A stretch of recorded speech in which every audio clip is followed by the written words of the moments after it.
सभी विद्यार्थियों नमस्कार। हमारा प्रकरण है शिक्षण तकनीकी की विशेषता। तो विशेषताओं में तो हमने विशेषताओं का अध्ययन किया कि छात्र केंद्र बिंदु और शिक्षण प्रक्रिया को प्रभावशाली बनाया जाता है। इसके बाद नंबर 3 आता है कि जो शिक्षण तकनीकी होती है इसके माध्यम से शिक्षण तकनीकी के माध्यम से क्या होता है कि ज्ञानात्मक,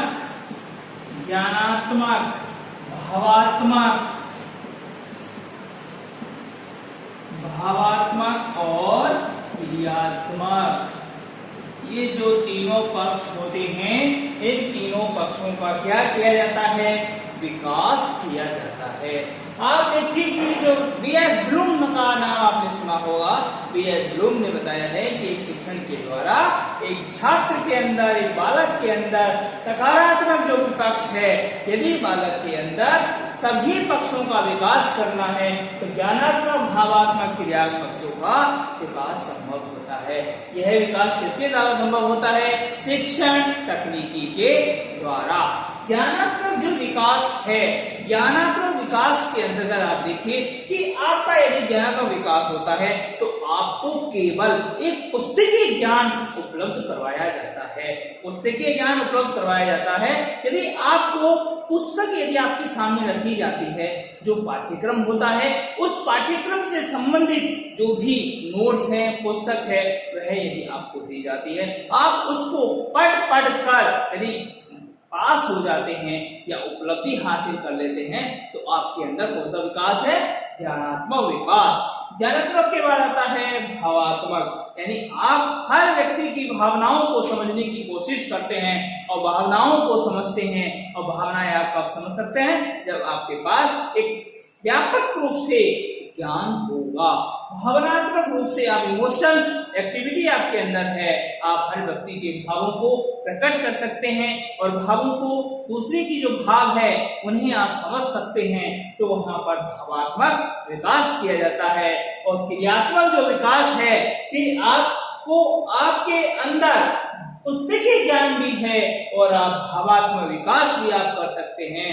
तो आपके अंदर यदि आप एक्टिविटी बेस्ड टीचिंग लर्निंग की बात करते हैं तो आपके अंदर निश्चित रूप से शिक्षण में सुधार होगा और आपके अंदर उन तीनों पक्षों का विकास होगा, जिसमें आप देखने, सुनने, समझने की जो क्रियाएं होती है उनको एक भली प्रकार से समझने का प्रयास करेंगे। और हमारी जो शिक्षण तकनीकी होती है, यदि वह शिक्षण तकनीकी के माध्यम से ज्ञानात्मक, भावात्मक, क्रियात्मक तीनों पक्षों का विकास किया जाता है। यदि पूछा जाता है आपसे कहीं भी कि शिक्षण तकनीकी के द्वारा किन पक्षों का विकास किया जाता है, तो शिक्षण तकनीकी के द्वारा ज्ञानात्मक, भावात्मक, क्रियात्मक तीनों पक्षों का विकास एक निश्चित समय पर किया जाता है।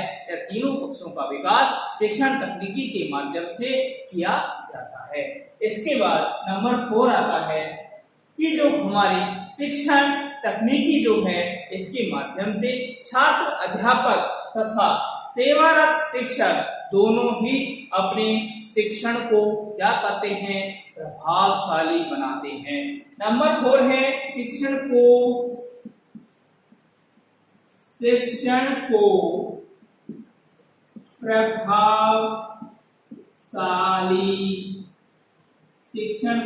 प्रभावशाली बनाना, कि जो हमारा शिक्षण है उसे हमने क्या करना है?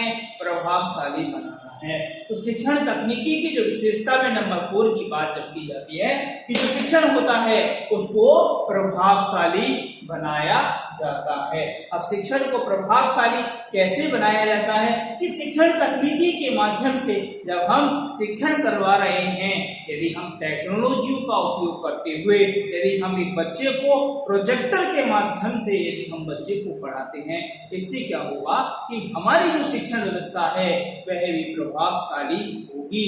उदाहरण के तौर पर आप समझिए कि यदि हमें बच्चे को क्या करना है, यदि हमें बालक को जो है हमारी पृथ्वी के बारे में बताना है, पृथ्वी के बारे में बताना है, सौर मंडलों के बारे में बताना है, पृथ्वी के बारे में आपको बताना है कि पृथ्वी गोल है, पृथ्वी घूमती रहती है। परंतु कई बार लोग बच्चे कहेंगे कि सर पृथ्वी तो हमने देखी नहीं, पृथ्वी कैसे घूमती है, हमारा घर तो जहां है वहीं है, हम भी आज भी कल भी वहीं था, आज ही वहीं हूँ, मेरा घर तो हिला ही नहीं, फिर भी पृथ्वी गोल कैसे है, पृथ्वी कैसे सूर्य के चक्कर लगाती है। तो आप उन्हें क्या करेंगे, जो ग्लोब है, एक ग्लोब का प्रतिरूप आप कक्षा में एक मॉडल के रूप में लाएंगे और बच्चों को समझाने का प्रयास करेंगे कि यह पृथ्वी है, यह किस प्रकार से सूर्य की परिक्रमा लगाती है और यह किस प्रकार से घूमती है। और ये सब चीजें क्या होती है कि आपने बच्चों को ये समझाया कि पृथ्वी गोल है और हमारी जो मौसम विभाग है कि किस प्रकार से दिन और रात बनते हैं, इनको आप यदि इफेक्टिवफुल टीचिंग टेक्नोलॉजी का उनका उपयोग करते हुए बालकों को सिखाते हैं तो आपकी जो शिक्षण प्रक्रिया होती है वह प्रभावशाली बनती है। वो छोटे बच्चों की यदि बात की जाती है कि जो हमारे छोटे बच्चे होते हैं इन्हें हमें अल्फाबेट सिखाना है, अल्फाबेट यदि हम सिखाते हैं या हिंदी वर्णमाला में जो कहते हैं, यदि हम ऐसे बालकों को टीचिंग टेक्नोलॉजी का उपयोग करते हुए यदि हम बालकों को सिखाते हैं तो यहाँ पर देखिए कि हमने दृश्य और श्रव्य जो सामग्री है उनका हमने क्या किया, उपयोग किया। उपयोग जैसे ही किया हमने बच्चों को सिखाना है ABCD। ABCD यदि हम कक्षा में जाएं और बच्चों को सिखा दें A for apple, B for ball, C for cat, D for dog, ऐसे बच्चों को हमने बोला और फिर यहाँ पर ऐसे हमने बोलकर बोला और दूसरा हमने प्रोजेक्टर के माध्यम से, एक साउंड के माध्यम से और हमने साथ साथ जो साउंड है, जो वहां पर जो प्रोजेक्टर होता है उसके सामने जो पर्दा होता है उस प्रोजेक्टर के माध्यम से जो साउंड है वह वहां पर आवाज करेगा और जो सामने जो पर्दा है उस पर स्क्रीन आएगी और बच्चे उस साउंड को सुनेंगे और स्क्रीन को देखेंगे। जब इस प्रकार से प्रतिक्रियाएं की जाएगी कि A for एप्पल, एक बार तो बोला, जैसे ही बोला वैसे ही A for एप्पल की जो तस्वीर है वह सामने आई। और A से और कौन कौन सी चीजें बनती है, A से एरोप्लेन और A से आंटी, इनके चित्र भी सामने आए और बच्चों से पूछा A for apple, A for ant, A for aeroplane. ऐसे जब बच्चों को शिक्षण अधिगम प्रक्रियाएं करवाई जाती है तो इससे क्या होता है कि जो शिक्षण होता है वह प्रभावशाली होता है। यदि हम यहाँ पर जोड़ की बात करते हैं, गणित में यदि जोड़ की बात की जाती है, बच्चों को हमें सिखाना है जोड़ करना। क्या करना, जोड़ करना। 5 और जो 3 है उसे हम जोड़ना सिखाते हैं। यहाँ पर हम ब्लैक बोर्ड का उपयोग करते हुए बालकों को सिखाते हैं। यदि हम उसमें तकनीकी का प्रयोग करते हैं और बालकों को हम प्रोजेक्टर के माध्यम से सिखाते हैं। 5 हमने बोला, फिर हमने वहां पर 5 प्रकार जो चीजें हैं, 5 जैसे हमने 5 गेंद वहां रख दी या 5 पेन हमने रख दिए, 3 पेन हमने वहां रख दिए। फिर वहां पर जो साउंड है कि 1 2 3 4 5 फिर नीचे 6 7 8, हमने सभी पेनों को एक साथ मिला दिया। अभी कितने पेन हो गए, 8। इस प्रकार से यदि हम बच्चों को सिखाते हैं तो इससे क्या होगा कि जो हमारी शिक्षण जो प्रणाली है वह क्या होगी, शिक्षण को प्रभावशाली बनाया जाएगा। ये जो उदाहरण मैंने आपको दिए ये हमारे दिव्यांग विद्यार्थियों के लिए और सामान्य विद्यार्थी जो छोटे बच्चे हैं इनके लिए बहुत ही प्रभावशाली होता है। इसके बाद नंबर 5 की जो बात की जाती है, नंबर 5 में बात आती है कि यह शिक्षण के जो तीनों स्तर होते हैं, शिक्षण के तीनों स्तर स्मृति, बोध और चिंतन, यानी जो मेमोरी है, स्मृति,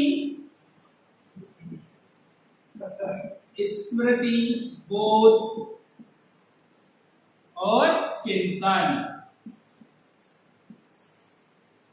इनको भी बढ़ाने का कार्य शिक्षण तकनीकी के माध्यम से किया जाता है कि जो हमारी मेमोरी है, हम किसी चीज का बोधात्मक चिंतन कर, बोधात्मक ज्ञान प्राप्त करते हैं और उसके बारे में हम सोचते हैं, इन सब का विकास भी हमारे शिक्षण तकनीकी के द्वारा किया जा सकता है। कि थिंकिंग, आप किस प्रकार से सोचते हैं, और जो स्मृति है, कई बार ऐसा होता है कि स्मृति में कुछ चीजें लॉन्ग टर्म मेमोरी में यदि हमें ले जानी है तो उसे हमें लंबे समय तक हमें उसे यदि रखना है तो हमें उसे करके भी देखना पड़ेगा। और जब हम करके देखते हैं तो वह हमारे लंबे समय तक चली जाती है। और यदि हमने अभी पढ़ा और 10 मिनट उसे देखा